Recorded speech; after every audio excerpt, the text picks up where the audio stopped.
네. 할렐루야.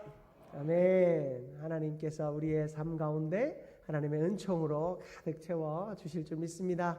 우리 서로를 바라보면서 이렇게 한번 인사 나눴으면 좋겠습니다. 축복합니다. 축복합니다. 또 이렇게 한 번만 더 인사 나눴으면 좋겠습니다. 본질을 따르는 삶을 삽시다. 아멘.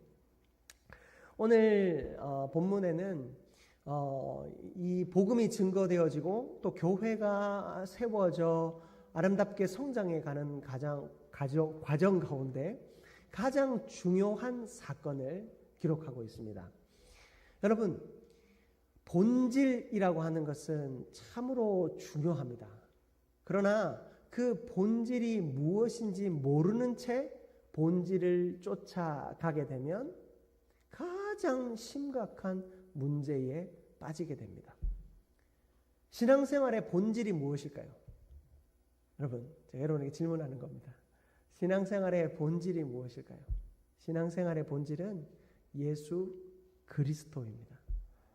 예수 그리스도의 사랑과 구원하심과 그 십자가의 은혜를 묵상하며 살아갈 때 우리는 바른 신앙을 살아갈 수 있습니다. 십자가를 생각하면 우리가 기도하지 않을 수 없고, 십자가를 생각하면 우리의 죄를 고백하지 않을 수 없습니다. 십자가를 생각하면 우리가 전도하지 않을 수 없고, 십자가를 생각하면 우리가 섬기고 헌신하고 봉사하지 않을 수 없습니다. 예수 그리스도의 십자가가 우리의 본질이 되어질 때 교회가 부흥하고 교회가 아름답게 세워집니다. 그런데 그것을 떠나서 사실 지금 이 시대가 교회를 향하여 본질이라 말하며 요구하는 것들이 있습니다. 뭐냐면 윤리적인 삶입니다. 많은 사람들이 전도하다 보면 이런 이야기를 해요. 교회가 얼마나 구제합니까? 이 교회는 사람들을 돕기 위해서 돈을 얼마나 씁니까? 이야기합니다. 그리고 이 윤리적인 도덕적인 삶을 추구하기 위해서 우리가 물질을 쓰고 또 교회가 어떤 방향을 잡고 나아가야 된다라고 이야기합니다. 세상이 칭찬하는 일을 교회가 해야 된다라고 이야기합니다. 하나도 틀린 말은 아닙니다. 그러나 여러분, 거기에 예수 그리스도가 빠진 채 구제하면 세상은 즐거워할지 모르겠지만 하나님은 하나도 기뻐하지 않습니다. 예수의 이름으로 구제하고 예수의 이름으로 봉사하고 예수의 이름으로 헌신해야 하는데 예수의 이름은 빠진 채 한참 봉사하다 보면, 그리고 어떤 기관에다가 많은 물질들을 후원하고 나서는 거기서 사진 찍고 사진 찍은 이름을 드러내고 그것이 다라고 여긴다면, 여러분, 우리는 인간을 위해 일하고 있는 것, 그 이상도 그 이하도 아닌 것입니다. 세상이 우리에게 윤리적인 삶을 요구하고 세상을 향하여 어떤 중요한 사명을 실천하라라고 이야기하지만, 여러분, 거기에 예수 그리스도가 빠진다면 아무 의미가 없는 것입니다. 그것이 다른 사람들의 기분은 조금 좋게 하고 마음은 조금 풍족하게 할 수 있을지 모르겠지만 그 영혼이 주님 앞으로 나아오는 데는 하나의 도움도 되지 않는다라고 하는 것입니다. 그러므로 우리가 우리의 섬김과 헌신의 자리가, 우리의 예배의 자리가 예수 그리스도라고 하는 그 본질이 빠지지 않도록, 그 본질을 끊임없이 지켜갈 수 있는 우리 한민교회, 그리고 사랑하는 저와 여러분의 삶이 될 수 있기를 주님의 이름으로 축복합니다. 오늘 이 말씀에 등장하는 초대교회는 중요한 이 본질을 뒤로 하고 율법의 본질을 쫓아 나아가고 있었습니다. 그래서 그 율법의 본질을 꺾어버리고 이제는 예수 그리스도 중심의 교회로 세워가시는 하나님의 섭리를 오늘 말씀을 통해 볼 수 있습니다. 당시 교회가 추구했던 것이 무엇인 줄 아십니까? 율법주의였습니다. 여러분, 우리가 어떤 말에 무슨 주의, 부흥주의 이런 주의라는 말이 붙으면 어떤 어려움이 있는 줄 아십니까? 부흥은 너무나도 중요합니다. 하지만 부흥주의를 빠지게 되면 양적 부흥, 양적 팽창에 집중하게 돼요. 그래서 부흥을 위해서라면 그 양적 팽창을 위해서라면 물불을 가리지 않게 됩니다. 그런 걸 가지고 부흥주의에 빠졌다라고 이야기해요. 율법주의. 여러분 율법이 얼마나 소중하고 율법이 얼마나 중요합니까? 우리는 율법을 통해서 우리의 죄를 볼 수 있습니다. 우리의 죄를 깨닫게 하는 것이 율법의 본질이라 그랬어요. 그런데 율법주의에 빠지니까 율법을 문자 그대로 지키지 않으면 다 정죄하기 시작하는 거예요. 제가 한번 설교한 적도 있는데요. 우리가 이 말씀, 이걸 성경 주의에 빠지면 어떻게 되는 줄 아세요? 성경의 문자 주의에 빠지면 어떻게 되냐면 성경을 어떤 점책처럼 생각하는 거예요. 딱 펼쳐가지고 하나님이 오늘 나에게 무슨 말씀을 하시는지 우리가 참 조심해야 되는 겁니다. 옛날에 한국 교회가 송구영신 예배 되면 말씀 뽑기 많이 했잖아요. 요즘에 안 하는 이유가 뭔 줄 아세요? 그게 본질에서 자꾸만 어긋나고 있으니까 그런 거예요. 이게 말씀 딱 뽑아가지고 이게 올 한 해의 말씀이다라고. 그러니까 뽑기 하려면 제대로 해야죠. 저주의 말씀도 좀 넣고, 그래 놓고 딱 뽑아가지고 축복의 말씀 뽑히면 축복의 말씀이고 저주의 말씀 뽑히면 근신해야 되겠다 그 생각해야 되는데 이미 넣을 때부터 다 이런 표현 죄송합니다. 좋은 패만 넣어놨어 이렇게. 그래가지고 그냥 좋은 것만 뽑아가지고 우리의 축복의 말씀이다. 여러분 사실 그건 문자주의죠. 우리가 본질에서 어긋나는 것입니다. 하나님의 말씀을 들을 때 우리는 좋은 말씀도 아멘하고 들어야 하지만 저주의 말씀도 아멘하고 들어야 돼요. 그 말씀을 들을 때 뭘 생각해야 됩니까? 우리의 죄를 돌아볼 줄 알아야 되고 내가 예수 그리스도 중심으로 살아가고 있는가를 돌아봐야 됩니다. 성경이 한순간도 그냥 아무에게나 저주하고 있지 않아요. 어떤 사람에게 저주의 명령을 하십니까? 하나님의 도를 벗어나는 자, 본질을 벗어나는 자에게 저주의 도를 하나님이 명령하고 계시거든요. 우리가 하나님의 말씀 중심으로 말씀 안에서 온전히 살아갈 수 있는, 그래서 이 율법주의가 아니라 문자주의가 아니라 말씀 중심으로 예수 그리스도 중심으로 성장해 나아가고 또 봉사하고 섬겨 나아가는 저와 여러분들 되시기를 주님의 이름으로 축복합니다. 여러분, 우리의 믿음의 여정 속에 참 많은 규범들이 있습니다. 신앙생활 하다 보면 이래야 되고 저래야 되고 많은 규범들이 있습니다. 그런데 그 규범을 다 지키기란 너무 어렵습니다. 그럼 우리는 어떻게 해야 될까요? 율법의 정신, 말씀의 정신, 성경의 정신을 우리가 배워야 하는 거죠. 그 정신을 배우기 위해 가장 중요한 것이 무엇이냐? 본질을 깨닫는 것입니다. 당시 초대교회에는 이 본질이 율법이라 생각했고 그 율법 중에 가장 중요한 할례, 이 할례를 제1본질이라고 생각했어요. 예수 믿어? 좋아. 그 당시에 사람들이 유대인들 중에도 이 예수를 믿는 유대인들이 있었거든요. 그 유대인들, 예수 믿는 유대인들은 내가 예수로 말미암아 구원받는 거 그래 좋아.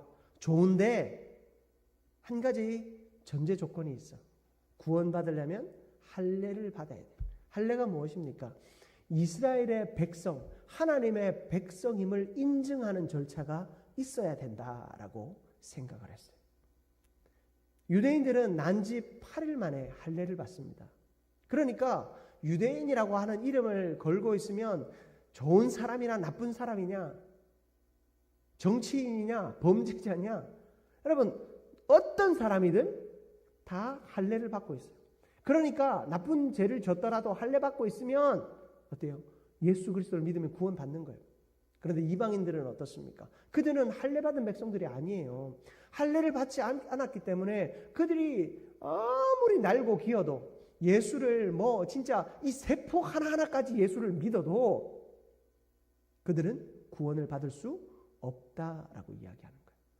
교회에 들어오려면, 교회에 입적하려면 할례 받고 들어와 라고 이야기하는 거예요. 이 할례라고 하는 것이 이 유대인들에게는 참으로 쉬운 일이었는지 모르겠지만 이방인들에게는 마치 걸림돌처럼 예수를 전하는데 또 복음을 받아들이는데 걸림돌로 여겨지고 있었습니다. 그래서 이 할례의 문제를 초대교회가 심의하기 시작합니다.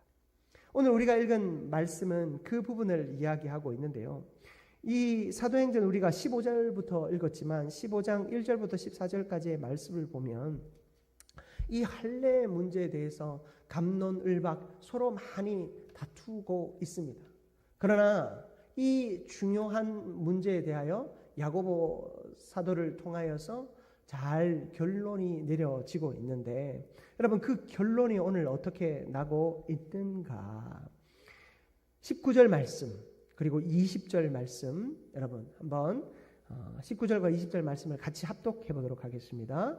그러므로 내 의견에는 이방인 중에서 하나님께로 돌아오는 자들을 괴롭게 하지 말고 다만 우상의 더러운 것과 음행과 목매어 죽인 것과 피를 멀리하라고 편지하는 것이 옳으니. 자, 이들이 네 가지 규범, 그리스도인, 이방인 그리스도인들이 진짜 구원을 얻기 위해서 그 중요하게 여겼던 할례라고 하는 규정은 없애버리고 최소한의 생활 규범은 그래도 세우자.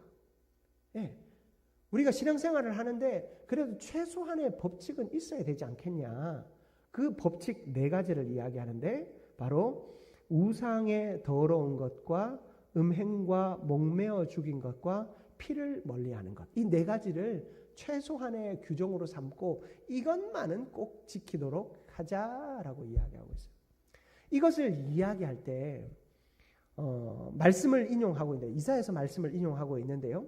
17절 말씀, 여러분 17절 말씀을 우리 같이 한번 봉독해 보겠습니다. 즉 예로부터 17절 말씀 이는 그 남은 사람들과 내 이름으로 일컬음을 받는 모든 이방인들로 주를 찾게 하려 함이라 하셨으니. 아멘.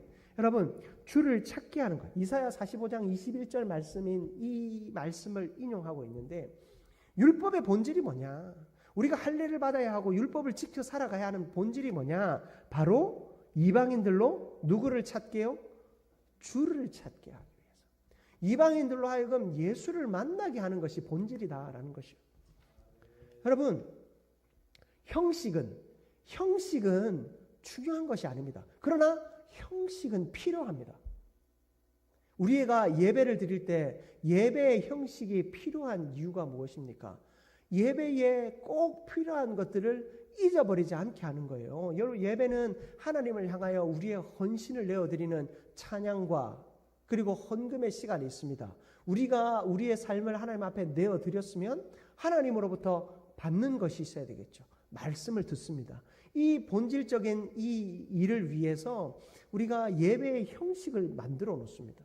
제가 여러분들에게 말씀을 전하고 원고 안 보고 이야기하는 것 같아서 목사님이 그냥 서서 이야기하는 것 같지만 저도 이렇게 열고 이렇게 6장, 8장씩 이렇게 준비해가지고 이렇게 옵니다. 여러분, 우리가 하나님 앞에서 무엇을 하든지 간에 준비되어지고 갖추어진 형식은 아주 중요합니다.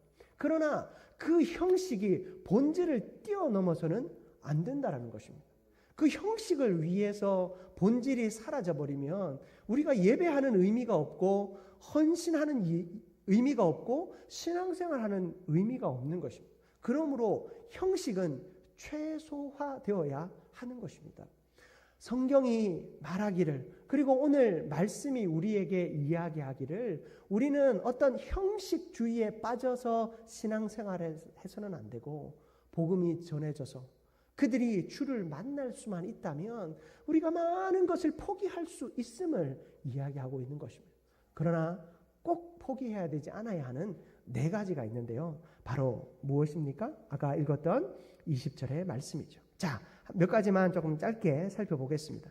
자, 여기에 우상의 더러운 것과 목매어 죽인 것이 나옵니다. 우상의 더러운 것과 목매어 죽인 것.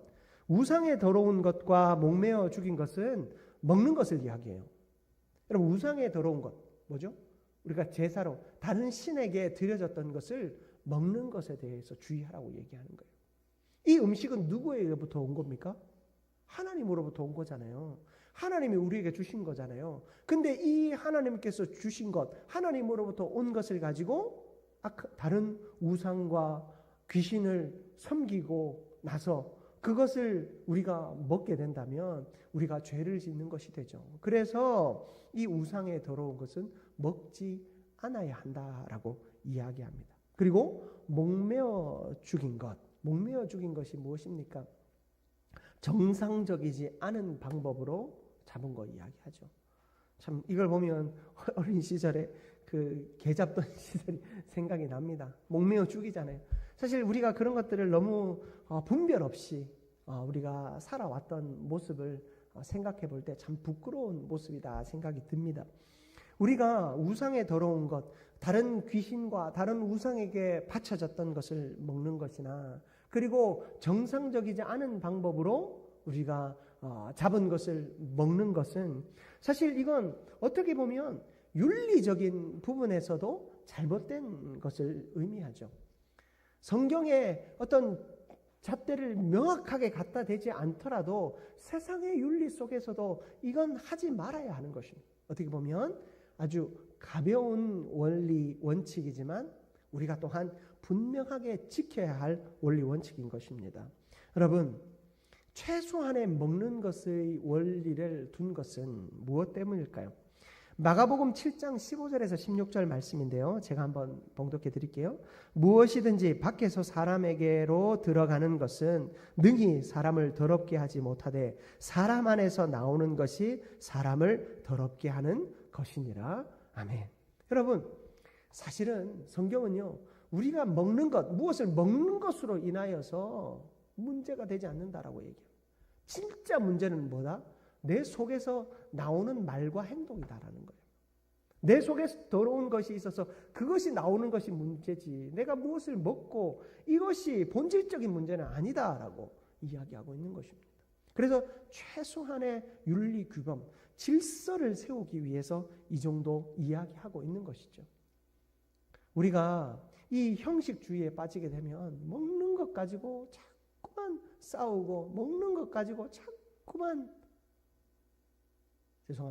시비를 하는 것들을 보게 됩니다. 우리가 무엇을 먹어야 될지, 뭘 대접해야 될지 이런 걸로 사실은 많이 고민합니다. 그러나 여러분, 그러한 것은 아무것도 중요한 것이 아닙니다. 그냥 밥에 국 하나 먹더라도 그것이 하나님께 영광이 되면 다 괜찮은 거예요. 조금 음식이 짜면 짠 대로, 또 싱거우면 싱거운 대로, 맛이 좀 덜하면 덜한 대로 우리가 먹고 마시며 또 행복할 수만 있다면, 서로 기뻐할 수 있다면 그것으로 된 것이죠. 매번 짠 것도 아니고 매번 싱거운 것도 아니잖아요. 우리가 한순간 지나가는 일들로 우리가 범죄하거나 서로 다투어서는 안 됩니다. 하지만 진짜 우리가 조심하고 진짜 우리를 잘 다스려야 하는 것은 무엇입니까? 우리의 입에서 나오는 말인 것입니다. 음식이 짜서 문제가 아니고 그 짠 음식을 향해 나쁜 마음을 가진 내 입술이 문제인 거죠. 누가 나와서 봉사하지 않는 것이 문제가 아니라 봉사하지 않는 사람을 향해 정죄하고 있는 내 속 사람이 문제인 것입니다. 예배하러 나오지 않는 사람의 문제, 그건 또 좀 문제이긴 하네요. 그런데 그 사람을 향해서 정죄하고 있는 내가 문제인 거예요. 내 남편이, 내 아내가 예배하러 나오지 않는 것에 대해서 내가 속이 상하고 하나님 앞에 엎드려 기도할 수 있지만 그 나오지 않는 사람을 향해서 정죄하고, 여러분, 그건 하나님이 기뻐하시는 일 아니잖아요. 제가 가끔 말씀드리는데 저 어릴 때 늘 듣던 이야기가 무슨 얘기만 하면 지옥 간다는 이야기. 저도 교회 가기 싫은 때 있었거든요. 그러면 교회 안 간다고, 그럼 지옥 가 맨날. 밤 남기면 지옥 가. 젓가락질 하는데 심지어 저희 할아버지는 젓가락질 잘못한다고 그럼 지옥 가. 여러분, 사실 그게 입에 배었어요. 그 당시에는 예수 천당 불신 지옥이 너무 입에 붙어가지고 그냥 우리가 조금만 도에서 벗어나면 다 지옥 간다 이 얘기했어요. 그래서 저는 지옥이 두려운 곳이 아니라 지옥이 약간 이 세상 표현으로 재수 없는 곳, 듣기 싫은 곳. 사실 오히려 그런 생각이 그런 생각이 더 마음에 새겨지더라고요. 요즘은 그런 분들이 없습니다만은 이제 신앙이 잘 이제 견고하게 다져져서 이렇게 어떤 신앙의 질서가 잘 새겨져서 그런 말씀은 하지 않습니다만은, 여러분, 우리가 누군가를 자꾸만 정죄하게 되고 저주하게 되면 이 악함이 내 속에서 어떻게 될까요? 나를 썩게 만듭니다. 내가 썩어지게 만듭니다. 내가 썩어버리면 내 안에서 무슨 선한 것이 나오겠습니까? 여러분, 계속해서 내 속의 사람들을 정결하고 또 말씀 앞에 지혜로운 자로 만들어 가야 합니다. 내 속에서 나오는 것이 더 중요하다는 것을 알고 이 외적인 형식을 우리가 분명하게 지켜가야 하지만 항상 우리의 입술, 우리의 마음을 더 잘 다스릴 수 있게 되는 저와 여러분들 되시기를 주님의 이름으로 축복합니다. 두 번째로 보니까 여기에 음행과 피에 대한 이야기가 나와요. 우리가 20절 보니까 음행과 피를 멀리하고 라고 이야기하고 있죠. 이 음행과 피라고 하는 건 뭘 의미할까요? 사람이 피를 마시는 것을 의미할까요? 음행과 피는 폭력과 살인을 의미합니다. 음행 자체가 관계에 대한 폭력이잖아요. 그리고 이 피는 무엇입니까? 사람이 살인을 통해서 그 피를 보는 것을 의미하죠. 음행과 피는 폭력과 살인을 의미하는데요. 여러분, 그리스도인으로서 이 폭력과 살인을 당연히 해서는 안 되는 것이죠. 오늘 이 네 가지의 이 규정은요, 세상에서 봐도 당연히 하지 말아야 할 가장 기초적이고 기본적인 것을 우리에게 알려주고 있는 것입니다. 음행과 피. 여러분, 우리는 이 음행과 피의 죄를 그저 몸으로만 짓지 않으면 된다라고 생각하지만 아닙니다. 여러분, 우리가 말을 통해서, 마음을 통해서 음행과 또 이 피의 일, 폭력과 살인의 일을 서슴지 않는 사람들을 가끔씩 보게 됩니다. 우리 한민교회는 그런 분 계시지 않지만 말로 사람을 몇 번이나 죽이는 사람이 있고 말로 사람을 몇 번이나 아프게 하고 괴롭게 하는 자들이 있습니다. 그런 사람들과는 같이 이야기하는 것이 싫지요. 왜요? 내가 자꾸만 상처를 받으니까. 여러분, 우리가 이 살인하고 폭력하는 일로부터 벗어나야 되겠습니다. 그렇게 하기 위해서 우리의 마음에 예수의 그 존재가 본질로 다가와 있어야 할 줄 믿습니다. 무슨 말이 하고 싶거든 예수님의 마음. 저희 어릴 때, 제가 대학생 때까지만 해도 항상 한참 유행하던 표현이 있었습니다. 예수님이라면 어떻게 하실까? 그런 책도 아마 뭐 젊을 때 신앙생활 하신 분들은 읽어보신 적 있으실 거예요. 예수님이라면 어떻게 하실까? 여러분, 우리가 예수님이라면 어떻게 하실까를 먼저 생각할 수만 있다면 우리의 입술의 범죄를 저는 절반 이상 줄일 수 있다고 확신합니다. 항상 예수님이라면 어떻게 생각하실까? 예수님이라면 지금 이 상황에서 어떻게 하실까? 여러분, 돌아보므로 이 입에서 나오는 죄를 끊어낼 수 있는 저와 여러분들 되시기를 주님의 이름으로 축복합니다. 말씀을 좀 정리하기 원합니다. 여러분, 외적인 기준은 최소한의 것입니다. 아니, 외적인 기준이 필요 없는 삶이 가장 완벽한 삶이겠죠.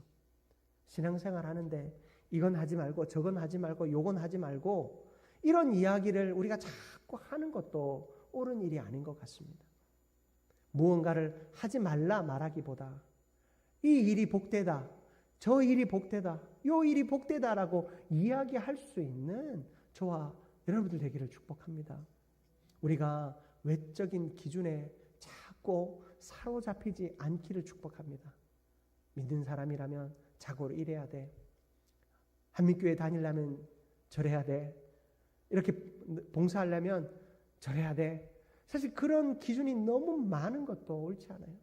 요즘 세상은요, 하도 별의별 사람들이 많으니까 기준을 자꾸만 세우고, 제가 수석 목사로 10여 년을 있었어요. 수석 목사 하는 일은 뭐냐면 많은 부교역자들의 이야기를 들어가면서 그 사람들이 다 같이 일 잘하게 하는 거거든요.